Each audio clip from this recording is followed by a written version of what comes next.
ಸಿರಿಗನ್ನಡವೇ ನನ್ನ ಉಸಿರಾಗಿರಲಿ, ಸ್ವರ್ಗಲೋಕವೇ ಕೊಟ್ಟರೂ ಬೇಕಾಗಿಲ್ಲ, ಕನ್ನಡ ಮರೆತೆಂದು ಬದುಕುವುದಿಲ್ಲ. ಸ್ವರಗಳ ಸನ್ಮಿತ್ರ ಸರೋದ್ ಮಾಂತ್ರಿಕ ಇಂಗ್ಲಿಷ್ ಪ್ರಾಧ್ಯಾಪಕ ವೃತ್ತಿಯನ್ನು ತ್ಯಜಿಸಿ ಸಂಗೀತಕ್ಕೆ ಅರ್ಪಿಸಿಕೊಂಡವರು. ಅವರ ಪರಂಪರೆಯ ಆಳವಾದ ಜ್ಞಾನ, ಸೃಜನಶೀಲತೆ ನಮ್ಮ ಚಿಂತನೆಗಳನ್ನು ವಿಸ್ತರಿಸಿದವು. ಭಾಷೆಯ ಪ್ರಭುತ್ವ, ಸಂಗೀತದ ಜ್ಞಾನ, ಬರಹಗಳು, ಅವರ ನುಡಿಸುವ ಕ್ರಮ, ಅವರ ಆಲ್ಬಂಗಳು, ಅವರ ವಿವರಣೆಯ ಶೈಲಿ ಎಲ್ಲವೂ ವಿಸ್ಮಯವೇ. ಅವರ ಮಾತುಗಳನ್ನ ಕೇಳೋಣ.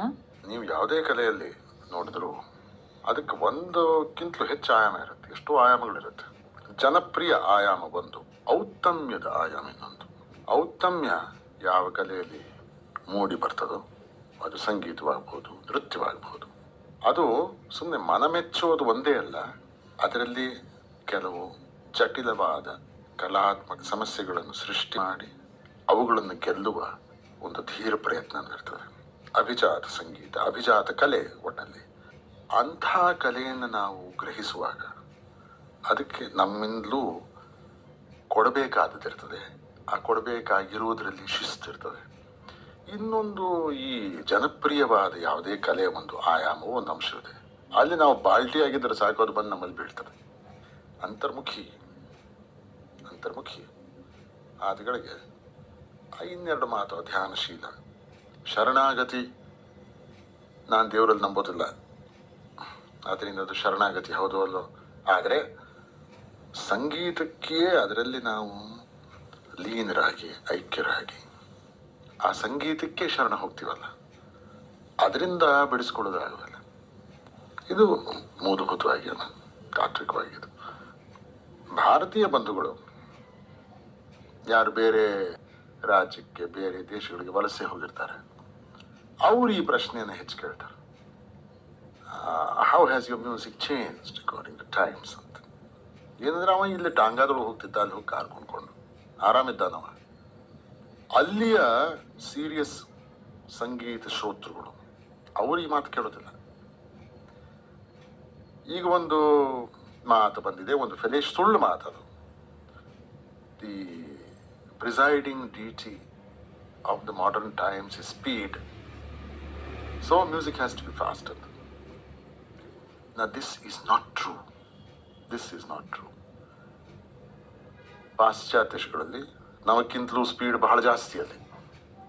ಅಲ್ಲಿಯೂ ಬೇಥೋವಿನ್, ಮೋಟ್ಸಾರ್ಟಿನ ಸಂಗೀತ ಈಗಲೂ ಅದನ್ನ ಸ್ಪೀಡ್ ಮಾಡೋದಿಲ್ಲ.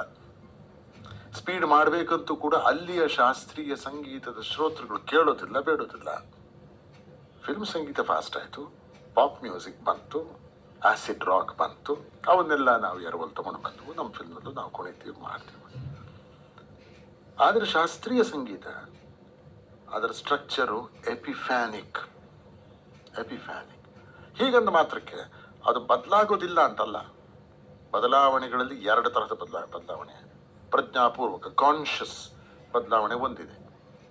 ಸರಳ ಉದಾಹರಣೆ ನಿಮ್ಗೆ ಕೊಡ್ಬೇಕಂತಂದ್ರೆ, ಫ್ಯಾಷನ್, ಅವ ಏನು ಬಟ್ಟೆ ಹಾಕ್ಬಿಡ್ತಾನೆ ಅದು ನೋಡ್ಕೊಂಡು ನಾನು ಹಾಕೋ. ಇನ್ನೊಂದು ಬದಲಾವಣೆ, ಕಾಲ ದೇಶ ಕಾಲದ ಪ್ರಭಾವಕ್ಕೆ ನಾವೆಲ್ಲರೂ ಒಳಗಾಗ್ತೀವಿ.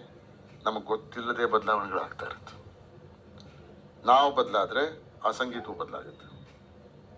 ತಂತಿಗಳು ಬದಲಾಗಿವೆ. ಸರೋದಿಗೆ ಆ ತಂತಿ ಇರಲಿಲ್ಲ ಮೊದಲು, ಸ್ಟೀಲ್ ಸ್ಟ್ರಿಂಗ್ಸ್ ಇರ್ತಾ ಇರಲಿಲ್ಲ.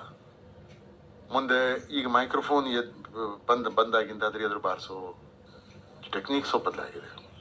ಇವೆಲ್ಲ ಚೇಂಜಸ್ ರೀ, ಭಾಳ ಸೀರಿಯಸ್ ಆಗಿ ನಾವು ಕೇಳ್ಕೊಳ್ಬೇಕು. ಸೊ ಏನೋ ಎಲ್ಲರಂತರ ಮಾತು ನಾವು ಅಂದ್ಬಿಡ್ತೀವಿ. ಒಟ್ಟಲ್ಲಿ ಹೇಳೋದಾದ್ರೆ, ಇವತ್ತಿನ ದಿವಸ ವಾದ್ಯ ಸಂಗೀತ ಬಹಳ ಮುಂದಕ್ಕೆ ಹೋಗ್ಬಿಟ್ಟಿದೆ. ನಿಮ್ಮ ಸ್ಪೀಡಿನಲ್ಲೂ ಆಗಲಿ, ಮೇಲೆ ಸೊಫಿಸ್ಟಿಕೇಶನಲ್ಲಿ, ಅದರ ಸಂಕೀರ್ಣತೆಯಲ್ಲಿ, ಬೇರೆ ಬೇರೆ ಅಂಗಗಳು ತಗೊಂಡು ಮೇಲೆ ವೋಕಲ್ ಮ್ಯೂಸಿಕ್ ಏನಾಗಿದೆ, ಅದರಲ್ಲಿಯೂ ಸಾಫಿಸ್ಟಿಕೇಶನ್ ಹೆಚ್ಚು ಬಂದ್ಬಿಟ್ಟಿದೆ. ನಿಮಗೆ ಹಿಡಿಸೋದು ಇಲ್ಲೋ ಒಂದು ರೀತಿ ಗಜಲಿನ ಕಡೆಗೆ ಹೋಗ್ತಾ ಇದೆ, ಗಜಲ್ ಖಯಾಲಿನ ಕಡೆಗೆ ಬರ್ತಾ ಇದೆ. ಎರಡರದ್ದು ವ್ಯಾಪ್ತಿ ಹೆಚ್ಚಾಗ್ತಾ ಇದೆ. ಇದು ಗಮನಿಸಬೇಕಾದ ವಿಷಯ. ಸತ್ಯವಿದು ಕನ್ನಡ ನಾಡಲಿ ಹುಟ್ಟಲು ಪುಣ್ಯವು ಬೇಕು, ದೇವರ ದಯೆಯಿಂದಲೇ ಈ ಭಾಗ್ಯವು ದೊರೆತರೆ ಸಾಕು.